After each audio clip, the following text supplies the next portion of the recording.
So like I said, my name is Brandon Lee Tullock. Again, I'm gonna start with some love shit, and then I'll get into some more Black History Month in the making type shit. So this first piece is called The Playground. My apologies, I got distracted. I was too busy listening to the way you look. Your appearance spoke so powerfully that I was able to hear your heart loud and clear. The movements of your luscious lips were too deafening to decipher the vocalizations vibrating through your voice. Your smile screamed sincerity, serenity, and significance, as if its creator molded it so meticulously, making it a perfect paradigm of art. Your eyes whispered happiness, shining like stars used as directions for travel, leading the lost toward love. I felt as if I was abroad, alone on an adventure, searching for someone similar, and you somehow were fluent in the language of my soul. Your beauty radiated with the energy of a spring sunshine, melting away the cold of winter. So alluring and captivating, capturing all of my attention, I was taken back to younger me, to elementary. The teacher was speaking, but your beauty was the clock. All I could focus on was the sound of the seconds ticking away until class was dismissed. I know love is patient, but you made me anxious. With all the turmoil in my life, your beauty was the break I needed. You felt like recess.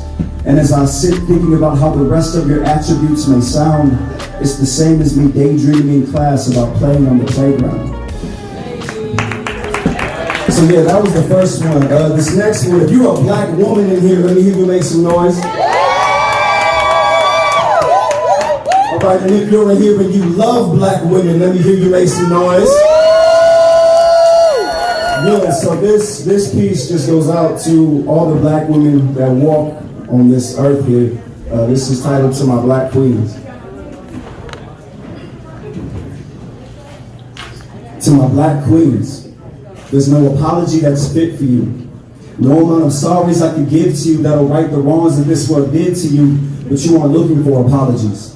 You demand equality and appreciation instead of appropriation, and validation for your indignation. Black Barbies and Band-Aids and makeup in dark shades do help to lessen the feeling of condemnation. But all the black capitalistic pandering in the world will never equal fair compensation. They need liberation, more so than I do.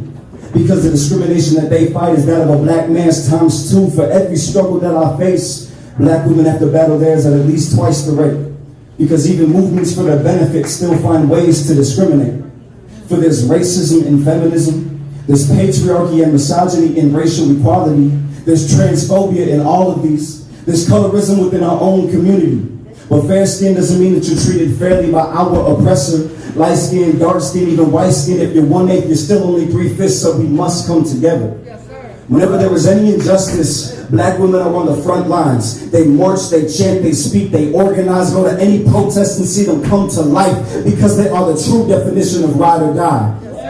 But just because they're willing to sacrifice doesn't mean that they should have to lose their lives. Rest in peace to Oliver Toyin. My heart breaks for her every day. She was fighting so hard for a better future where black women won't have to deal with the exact things that took her life away. We must do better. Black women are underserved, unappreciated, fetishized, marginalized, while also being the most supportive, most creative, and most loving people on this planet. There is nothing more beautiful than a black woman, covered in her melanin, with brown skin like cinnamon. The women made it stand out instead of fitting in on their skin. They smother shea of cocoa butter, skin smooth like peanut butter, so many different shades and colors. My curly-headed queens, from 2C all the way to 4C. I know it's our 2C sometimes, but our 4C a better future for you all. One more, our daughters don't have to spend hours with a flat iron before class. And where they don't need relaxer to feel relaxed, and where they know that their curls are not a curse but a crown. One where they don't physically damage their hair to cope with their psychological damage. One where your hairstyle isn't something your manager is allowed to manage. One where box braids have no correlation with your professionalism. Where you don't fear your application will be turned down because of the name that you were given. But most importantly, a future where childbirth isn't a death sentence. Where they can walk down the street without fear of being threatened, because now black girls go missing and everybody's quiet. Because now they can lock up a black girl for organizing a peaceful protest and say she incited a riot. Free Tiana. Because now they can kill a black woman in her sleep for no reason with no repercussions. Rest in peace, Brianna. Yeah. Black women aren't angry. Yeah. But if I was a black woman, I would be.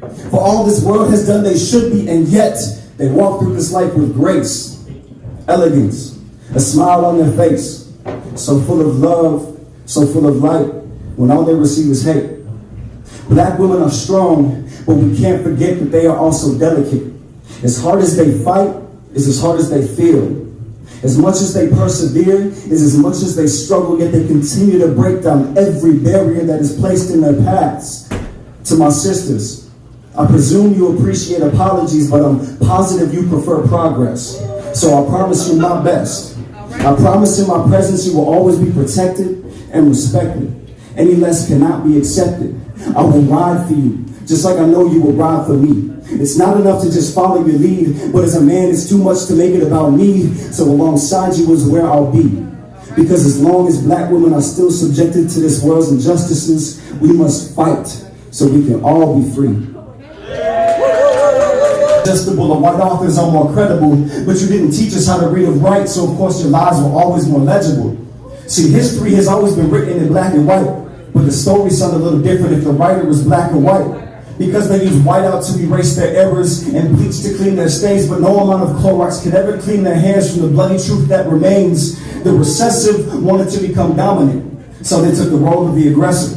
So although they were genetically inferior, they became the societal oppressor. See, my black skin can be transformed, but it can't be destroyed or created. One of the most important scientific laws is that of conservation, therefore black lives matter.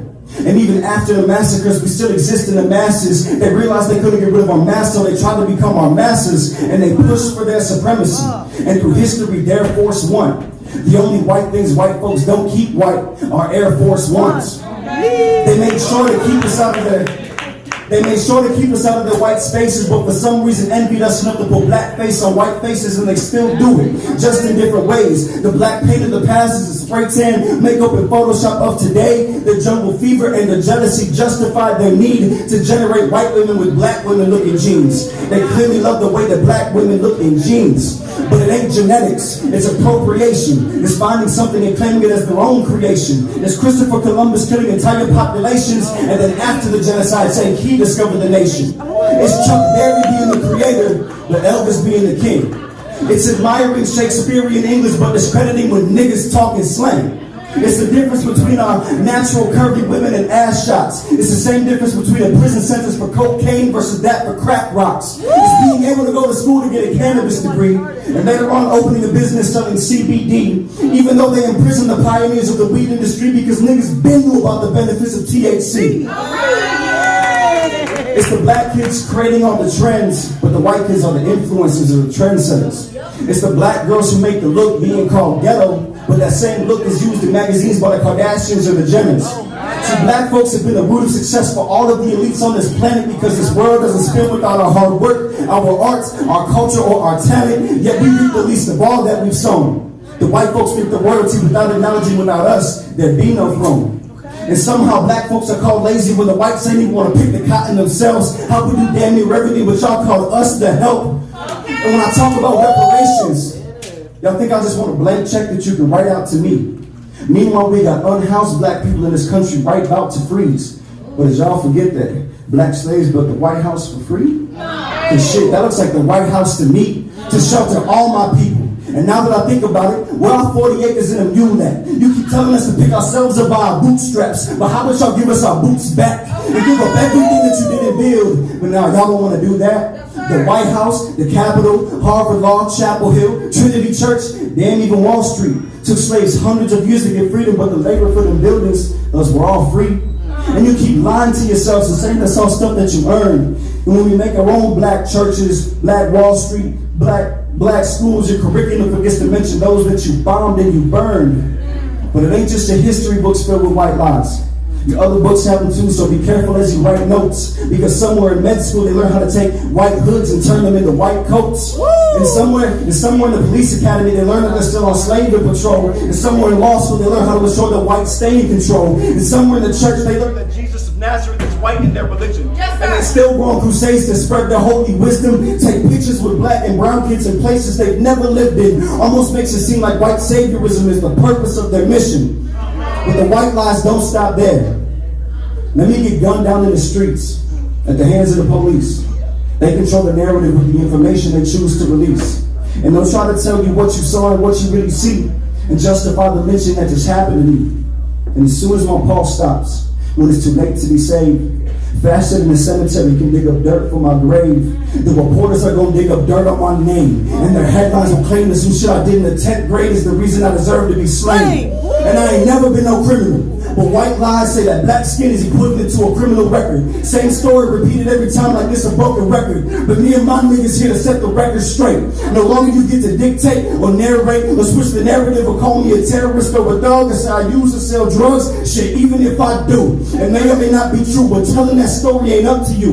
And I said my niggas because just as we reclaimed the word and made a change from a name that used to degrade and dehumanize us, we're taking our stories back and we're telling our own truths. We may not be free, but this country is still out to get us. But we are free to express ourselves in whatever way we so choose. And whether we write it down or speak it or sing it or we rapping it, paint it, draw it, create it, however we capture it, our truth belongs to us. No longer will white lies, white feelings, white fragility, or white comfortability hold more weight than black joy, black love, or black truth. So that's what we gonna do. And no matter how they try to lie on you, they gonna always keep an eye on you. Tell it too loud and they might spy on you. But never let your truth die on you. Live it, breathe it, and pass it on to future generations.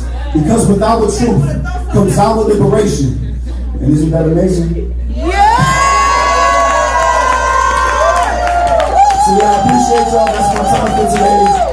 My name is Brandon Lee Tullett. You can find me on Instagram. You can find me on any social media at B_TULLOCH. B_TULLOCH. I appreciate y'all. Have a good rest of your night. FYI, guys, if you're hungry and want some food, the kitchen is closing at 9. We have limited items if you want to know those items.